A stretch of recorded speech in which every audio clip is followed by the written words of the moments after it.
1B উস্তাদ আমির খাঁ সরণি, new আলিপুরের কাছে এই বিল্ডিংয়ে কলকাতা পুরসভা নোটিশ দিয়েছে এবং আমরা দেখতে পাচ্ছি এটা লিপস অ্যান্ড বাউন্সের অফিস।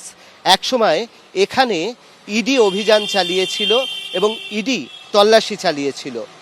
আর নতুন সরকার আসার পর কলকাতা পুরসভার পক্ষ থেকেও এই লিপস অ্যান্ড বাউন্সের যে অফিস রয়েছে সেই লিপস অ্যান্ড বাউন্সের অফিসে কিন্তু নোটিশ দেওয়া হলো।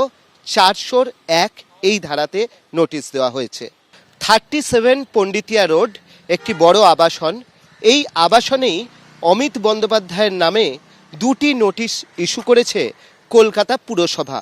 দুটো আলাদা আলাদা এসএসসি নাম্বারে এই নোটিশ ইস্যু করা হয়েছে এবং সেটাও অন্যান্য প্রেমিসেসগুলোতে যেরকমভাবে করা হয়েছে একইভাবে 401 এই ধারাতেই কিন্তু নোটিশ ইস্যু করা হয়েছে।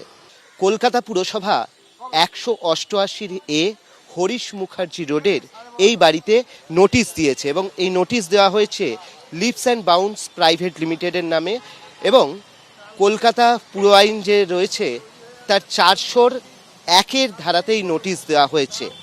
এবং এখানে যেটা বলা হয়েছে যে অবৈধ অংশ রয়েছে সেটাকে 7 দিনের মধ্যে ভেঙে ফেলতে হবে, অথবা কেন করা হলো, ডেভিয়েশন কেন হলো সেইটা জানাতে হবে। লিফট এসকেলেটার সেগুলোর জন্য অনুমতি নেওয়া হয়েছিল কিনা সেগুলো জানাতে হবে।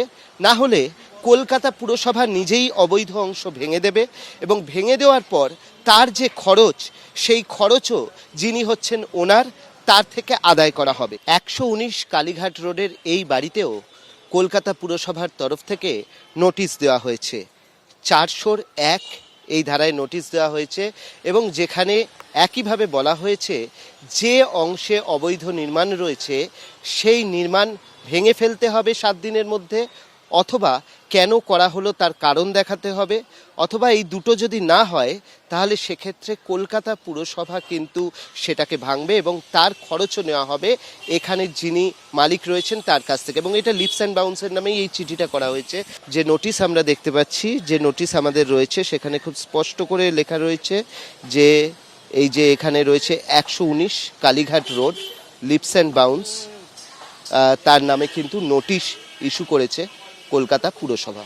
121 কালীঘাট রোডের এই বাড়িতে কলকাতা পুরসভা মোট 7টি নোটিশ দিয়েছে, যার মধ্যে 5টি নোটিশ হচ্ছে লিপস অ্যান্ড বাউন্সের নামে, একটি হচ্ছে লতা বন্দ্যোপাধ্যায় এবং অমিত বন্দ্যোপাধ্যায়ের নামে, আরেকটি হচ্ছে শুধুমাত্র লতা বন্দ্যোপাধ্যায়ের নামে। প্রত্যেকটা নোটিশই হচ্ছে 401 এই ধারাতে দেওয়া হয়েছে, যেখানে একইভাবে বলা হয়েছে যে এখানে যে অবৈধ নির্মাণ আছে সেই নির্মাণের হয় কারণ দর্শাতে হবে, নয় ভেঙে ফেলতে হবে, নয় কলকাতা পুরসভা নিজেই ভেঙে ফেলবে এবং ভেঙে ফেলে তার খরচ এখানের যিনি দায়িত্বে রয়েছেন, যিনি মালিক রয়েছেন তার থেকে আদায় করা হবে। এবিপি আনন্দ এগিয়ে থাকে, এগিয়ে রাখে।